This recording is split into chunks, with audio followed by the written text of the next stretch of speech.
Well, by turning ideas into action, the founder of a nonprofit to help the homeless earned distinction as a White House champion of change. Neli Rowland, president and co-founder of A Safe Haven, joins us. Welcome to the program.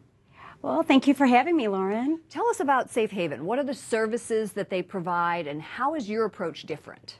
Oh, well, A Safe Haven was founded by my husband and I, who's a military veteran, by the way, 22 years ago, with the idea of solving poverty and helping people get back into the mainstream with jobs and permanent housing.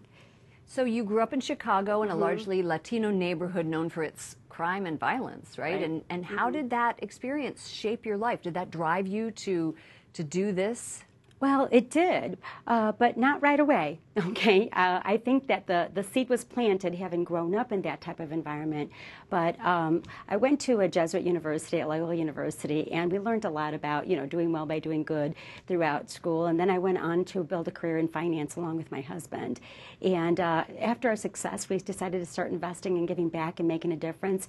And poverty spoke to us. And that was something that we felt very strongly about. But we weren't happy with the way the system was set up, so we decided to create our own. You were an investment banker, right? That's right. And for 13 years. Right. So you left. Yes. Main Street, Wall Street to just turn your life over to service. What advice would you give to other people thinking about doing that?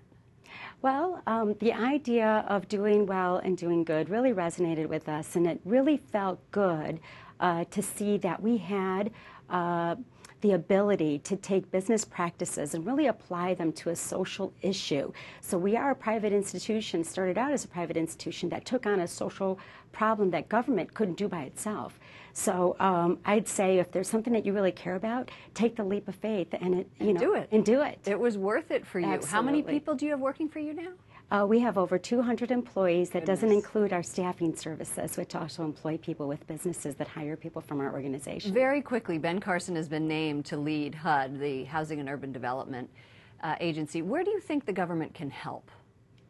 Well, the government really needs to think, I think, in terms of sustainability and in terms of breaking the cycle of poverty and homelessness. I think the idea of public housing was meant to be temporary as a transitional way to get back on your feet and into permanent housing. And somehow, that idea got away from us and it turned into a chronic or generational housing solution. And I think Housing First is a model that needs some work, and I think he's going to have an opportunity to really reinvent that system and think about what that looks like in a way that leads to sustainable independence long term. Thank you so much. Yes. Neli Rowland, and the organization is called A Safe Haven.